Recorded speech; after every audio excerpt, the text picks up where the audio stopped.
We got everybody? We got everybody?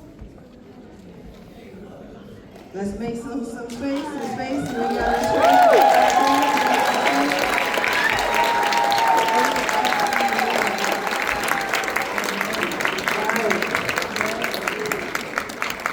Make some more room, make some more room.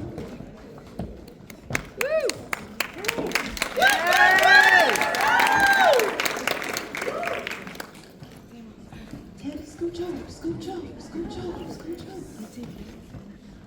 Make another round of applause.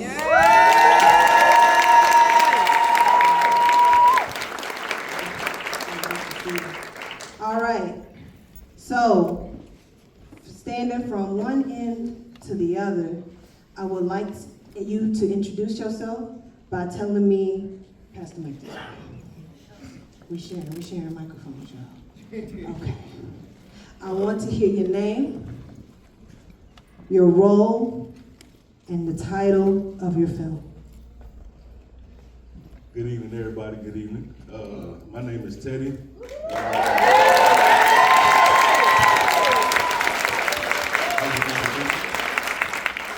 And I'm a full spectrum doula, straight out of Houston, Texas. And the title of the film was Teddy.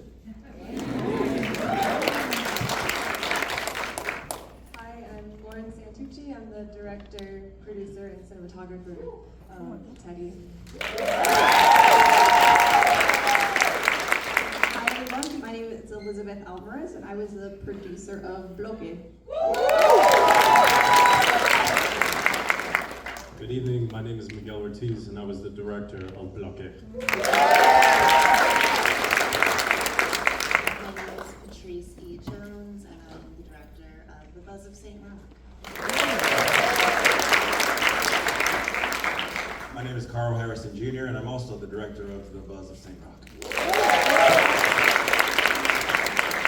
My name is Daniel, and I'm the writer and director of Mondele. Hello, I'm Caroline Jose Karoki. I'm the director of Art with Every Breath, which is the one featuring the Savannah-based artist Jerome Meadows.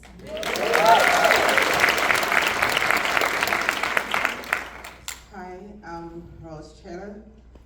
I'm the mom in Mondele.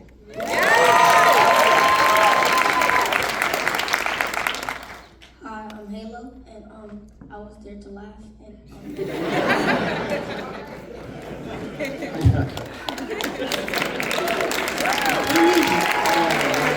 How y'all doing? I'm 2 Chainz, and I'm in another world right now. I am the producer, co-writer. Story roughly is about my life, and it's called Red Clay, and I'm glad I had an opportunity to show it to someone outside of my circle. It's been a long time.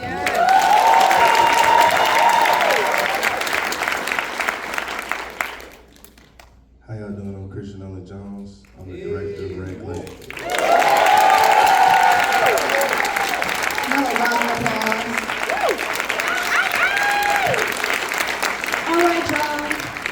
So this being the last shorts block of the festival, I know, grand finale. This is a celebration, and at celebrations, we like to play games. Y'all want to play a game? Yes, you do. Okay, you ain't got no choice in that. Okay. All right. So this game is called 1 Step Forward, 2 Steps Back. When I call out, I'm gonna call a category out, and I want you to take a step forward. And then when it's time to take a step back, you're gonna take 2 steps back. So take 2 steps back. We gotta start it. I know. We need the space. Okay. So, for instance, first round. If any pieces of your life was shown in the film you're represented today, take 1 step forward.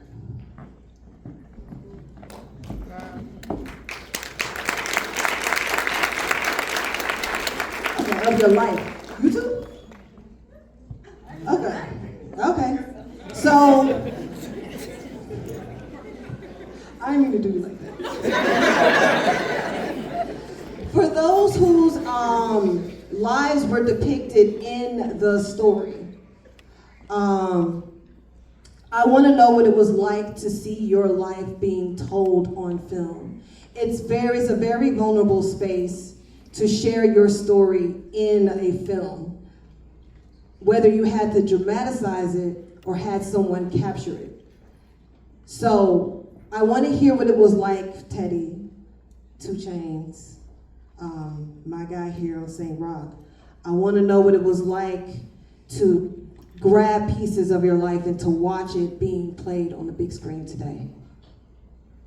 You can go ahead. Oh, go ahead. Okay. To be honest, it was a bit surreal, you know, because this was the first time I'm able to attend the film festival, and we already been at like 3 or 4. And seeing the crowd's reaction outside of like my friends and family, that's like the best part of it. You know what I mean? I'm glad that y'all enjoyed it. I really do appreciate it. But yeah, like it's just an honor. I could just say it like that. It's just an honor, and I'm just grateful for the opportunity.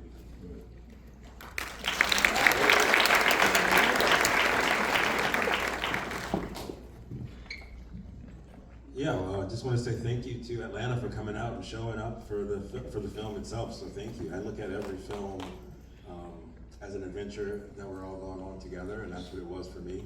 And to see it depicted up, that was like one part of it. Now to share it with the world, it's the best part. So yeah, it was pretty surreal as well. Yes.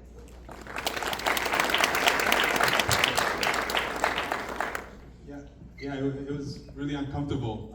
This is the first time I'm sharing this outside of my friends and family. So just, so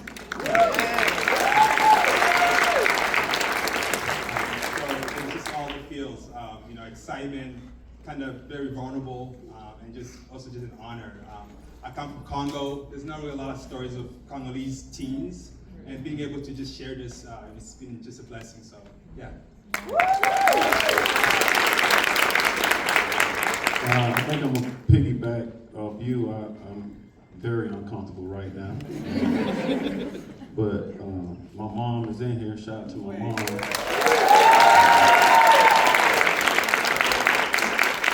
My mom will be 75 years old this year. A lot of the stuff that's in Red Clay, I never rapped about it. I never, speak about it in interviews. And it was just like, it was a very steep mountain. Coming up where I'm from was like a very steep mountain, but now we on the other side of the mountain. Matter of fact, we down the mountain now. So shout out to all my cousins in here that just was like a part of my nourishment and my growth. A lot of family members in here, a lot of friends that we've been friends over 30 years in here, you know what I'm saying? So it's just surreal for me too, very vulnerable moment for me, you know what I'm saying? But we here now, we just going, we out of here from here, so. Yeah.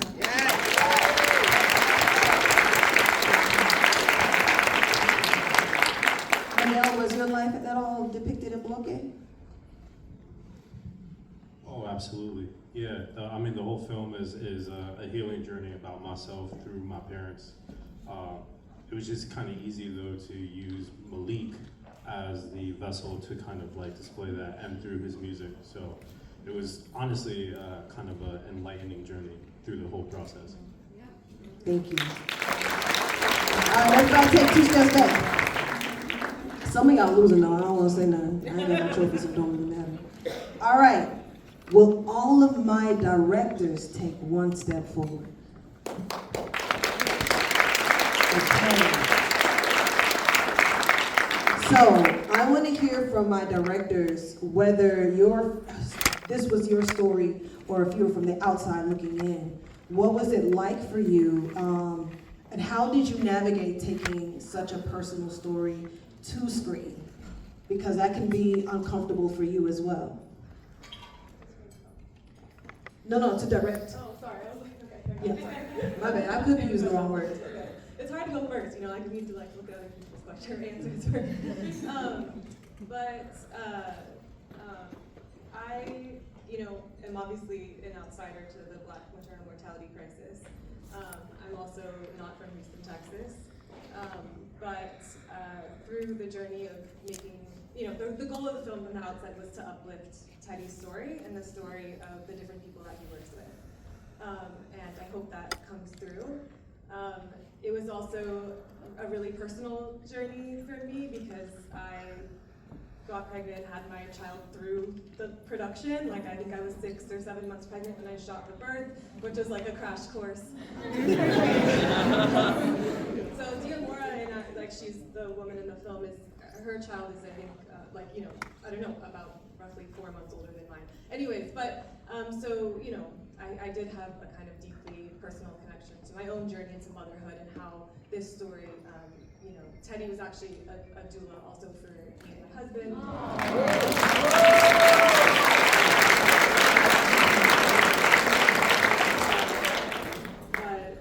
But yeah, and obviously it's extremely, I don't think it's as vulnerable as it is for Teddy, for Teddy's story to be out there in the same way. But obviously, it's a creative project and it's in your head. I worked on this for 3-4 years. It's in your head. And yeah. Anyways, I'll stop talking now. Thank you for sharing. That's amazing. And congratulations. So this film is really an apology letter to like my mother, my father, in terms of me focusing too much on the negative. As I feel like, maybe a lot of us in this room probably do, which is why like so many of us on the crew related. I often sat down with people and didn't talk about like, what the action was. I talked about my own relationship with my parents and said, hey, Gabby, who was the lead actress, I said, this is the energy I would like to feel between you and Kofi, who played the husband. And so a lot of it was just us sharing our personal stories and asking ourselves, are we healing through this moment? What are we doing? And every aspect of the film, even from the sounds that Gabby makes in the beginning, like when the opening title, that's all, she's Trinidadian and she told me these are sounds that they give actually when they're giving birth, to kind of like heal the mother through the process. And I think what Elizabeth and I really connected to in terms of the film is sitting there and kind of acknowledging our parents weren't perfect, things happen, but there's so much like joy in the process of raising a kid and being raised by your parents. And we just want to highlight that.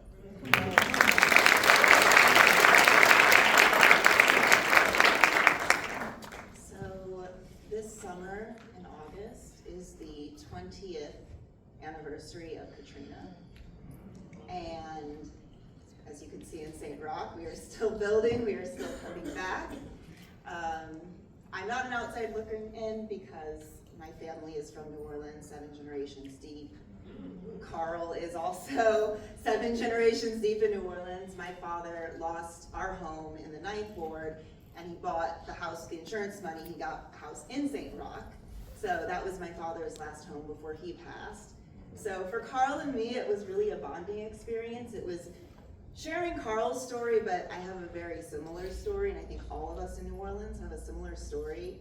And also New Orleans is a city where a lot of outsiders come in and try to tell our stories. So it was really important for me to tell our story, to tell Carl's story, and to do it justice, and to also let everyone know, like, this is where New Orleans is right now. Like, we're trying to build some community gardens. We're trying to get the food crisis taken care of if we can. I mean, I don't even know how much time New Orleans really has left in this, so.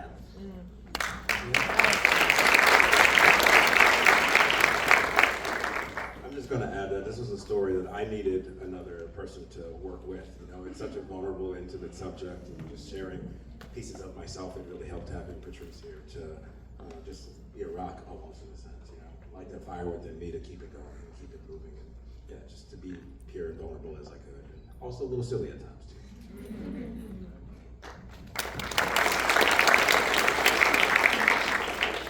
Yeah, Mundele was really just a love letter to my community. So I was born in Congo and moved to Maine when I was 9 years old. And being a Congolese kid in Portland, Maine, Everybody just gasped like there's black people there. So just kind of like telling that story of love, laughter. I found my voice through film. Grabbing a camera with my friends and just goofing around, and that's where I really built that confidence. So this Mundele is really just telling that story and just showing that love I had for my community, and also just wrestling with my mom. As an immigrant who's new to this country, trying to understand your kid, who's making movies and is out here doing all this weird stuff, and just kind of having that empathy for her and just showing her perspective. So it's just a love letter to being Congolese and being a filmmaker.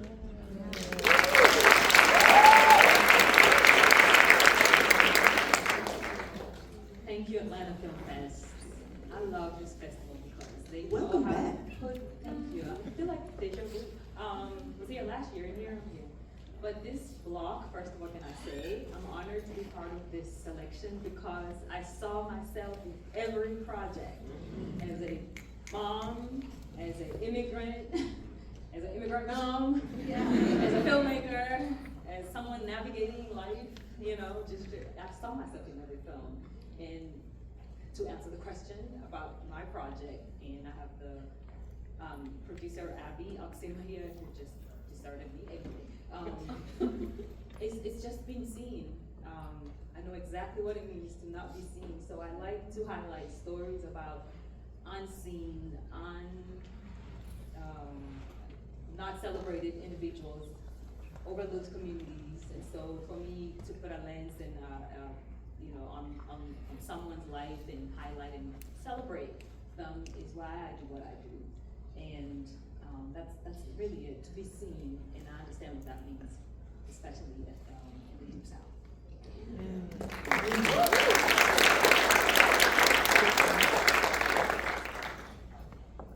I think for me, because this was so personal, as Chains touched on, there was a lot of, just conversations about how he wanted to see the story depicted. So I think that I had to do a lot of listening, and also because a lot of my other work is personal to me, I had to put myself in his frame of mind, I think, and try to tell his story in the most honest way I could. There are a couple, I think, similarities because we're both from Atlanta, but also, knowing when to step back and look at it and see that, this is his true experience. So paying attention to those things as well. Yeah. Thank you, Christian. Everybody take 2 steps back. All right. So this might have more people coming up front, but I hope that we get some folks that we have not come up front yet. It's your time, girl. I would like for my producers to step forward. Halo, it's your time too.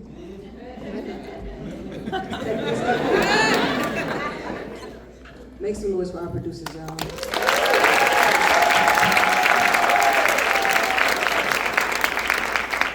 And so technically, I know that we kind of saw that there was still a little bit of yourself in each film, right? In the films that you produced, But I would like to know what it takes or what it took for you to be a support to what was going on. Like, I know that, while Miguel is handling one thing, you're handling the other. And I would like to know, what advice you would give or talk about your experience being a support. And sometimes producing is just being the person that is there to say, go, Dad. And so talk to me about that and what it took.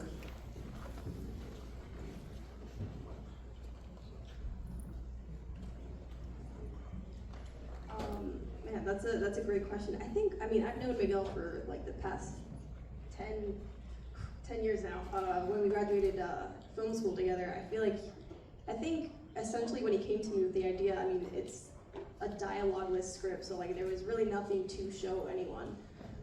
So I think he would almost just try to mimic these sounds of drums and with pencils and trying to describe, I guess, essentially what was his life and what he was describing as everything with his parents growing up.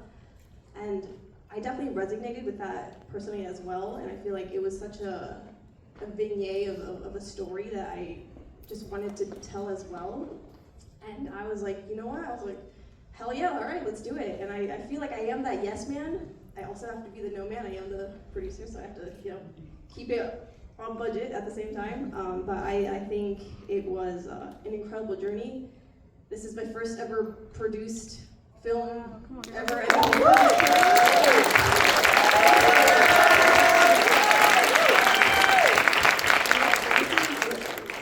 Very intimidating. I feel the same way. I'm like very scared to kind of see a bunch of faces in the crowd. But I'm incredibly proud of what we, were able to achieve with a 6 to 7 minute, short. And I'm just incredibly proud to be a part of this group of people. Yeah. One moment. During the process of this film, I actually lost my mother, and this woman carried me all the way to the finish line.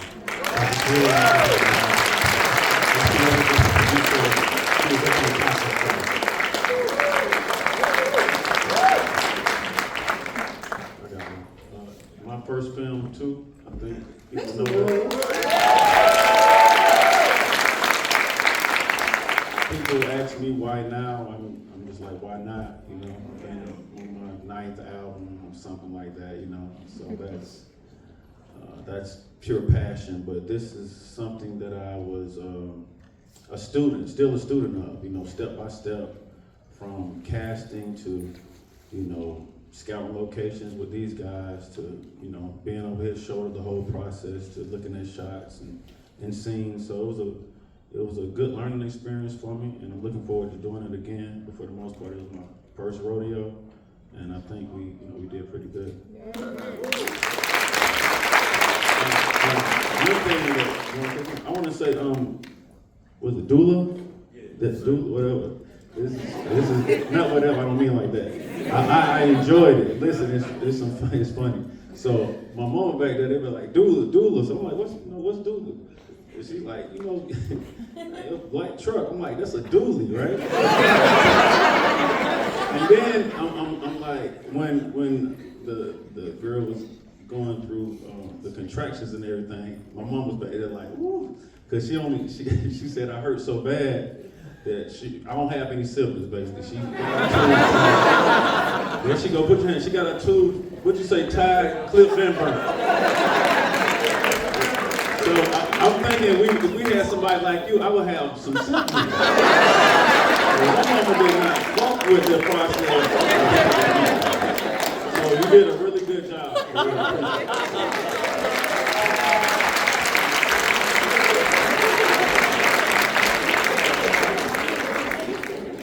Also, real quick, I want to interject, and I just want to shine a light on La Chanel, our producer.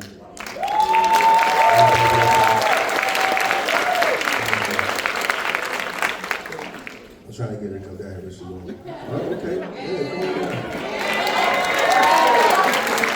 Yo, this is a very special moment right here. Listen, Omar Epps is my cousin. He had to leave because his wife got a show somewhere, but me and him basically, hey girl.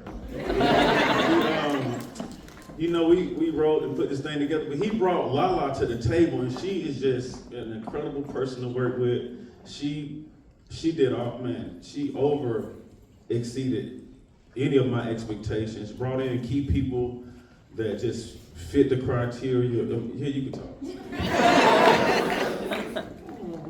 Hi everyone.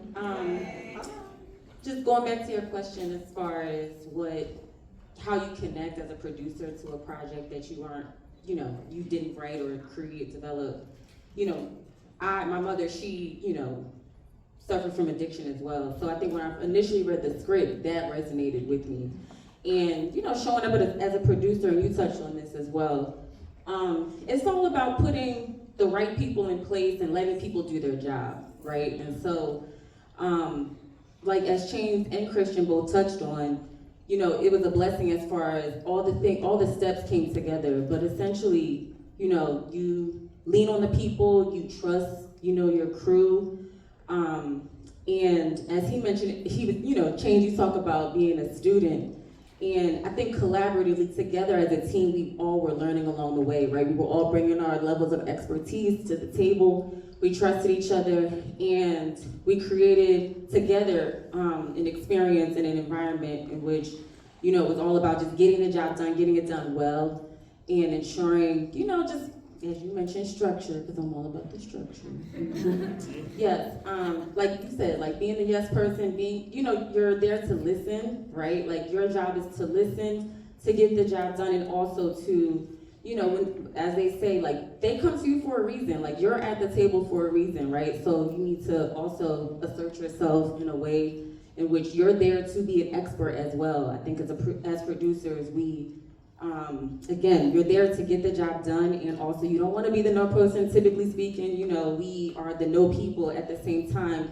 You're there to get the job done, to get it done well, and it was an honor to work with everyone. We had an awesome cast and crew, as I'm sure all of you guys had as well. So yeah, shout out to everybody. Like, I literally could not have done this without any of them, and I know all of you can attest to that as well. Like, those 20 minutes on screen is 6 to 7 months of work, right? And daily calls, meetings, et cetera, et cetera. I'm not trying to take up the time, but anywho, it was an amazing process. And when you're emotionally invested and you truly believe, and that's the thing, a lot of people, all of our cast and crew believed in this story. Majority of people didn't know James was on the project. And when literally on our production call, they were like, "Do James?" And I was like, yeah, they were like, "Oh my God." So it just goes to show you, like, the work will, reveal itself. So when everyone believes in it, it all comes together. So.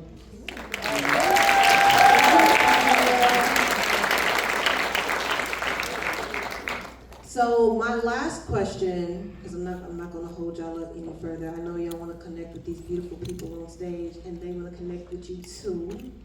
Do y'all? Go ahead and say that. The film block, Black Boy Fly, came as an idea with myself and my fellow programmer, Jenica. She is the documentary film programmer.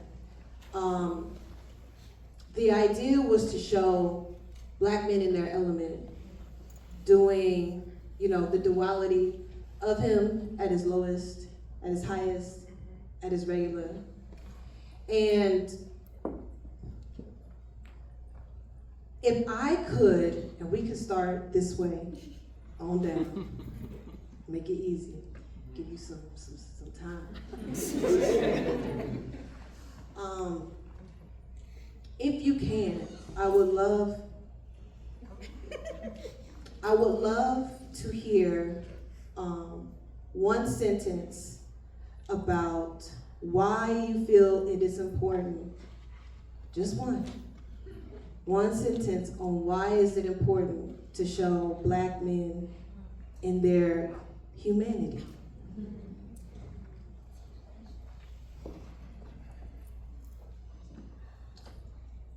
It's important to show Black men and Black boys in their humanity because, quite literally, historically speaking, society has not allowed us to do that. So we are literally responsible to provide the space to allow and to show, those stories that they do not speak out or feel comfortable or, they don't feel comfortable speaking on. So because others, historically speaking, have not, is why it's so important for us to provide those spaces for to show the humanity of Black men and Black boys.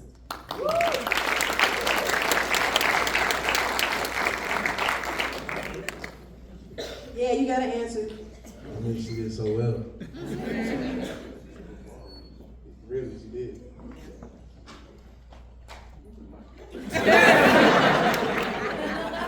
I'm gonna let you go first. It's simple. I've been in this film space not that long, and it's like anything else. It's gatekeepers. It's people that are afraid of certain things, and I think it's important that we tell our story. Period. It's important that the Black man is able to tell the Black story from his perspective. Period.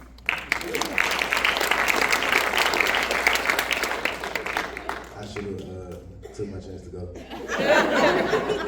But I think that, one thing, I'm not gonna talk about, why we as Black men or Black boys need to tell our stories, because I think y'all two summed it up. But I think one thing that showed throughout this block is that the diaspora is so vast, and our stories are still so unique.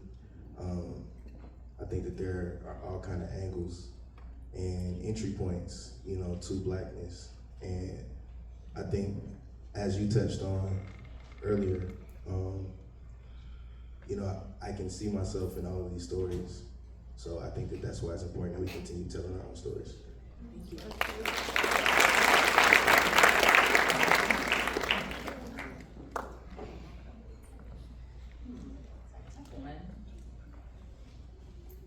But I always say the problem with a stereotype, it's one-sided. It's a one-sided story. It's time to flip the script.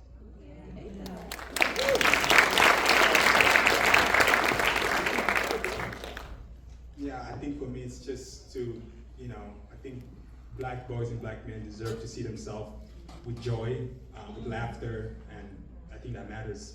Yeah. There are so many beautiful ways to be black, and I'll just say that Black lives matter, Black stories matter.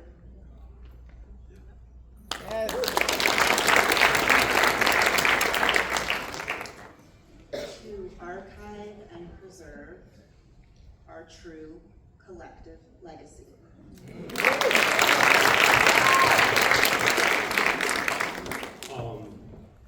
I think the ability to move mountains is fantastic, but encouraging others that those mountains can be moved in the first place is divine. And I really think that telling Black stories, not just the stories themselves, but as the creators, can allow that.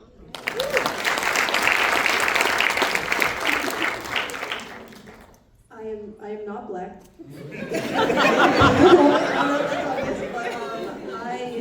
There's this last shot of a family portrait in Lucky that I fought really, really hard for because I wanted to show a beautiful black family, and I feel like I know I'm not black and there's cultural differences, but we're all just humans, and we all deserve. Thank you. You're welcome. You're welcome. And we all deserve to be on these big, massive screens and see ourselves in these films. I have a similar answer, not just because I'm not black, but also because the last shot of the film with Teddy holding the 1-month-old baby was really significant to me. And sorry, I can like cry thinking about it. Anyway, but it was really significant to the film's message and showing a vulnerability and a sensitivity and a tenderness that isn't always seen on screen.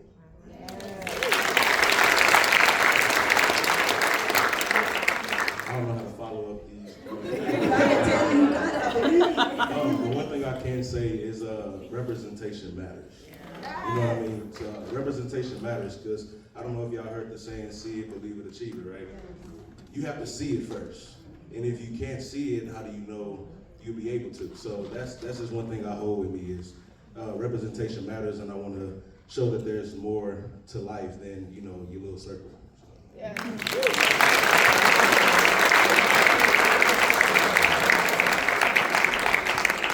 All right, y'all. So, in honor of this being the last shorts vlog, and y'all watching some incredible stories, I want to ask you to do one more thing for me.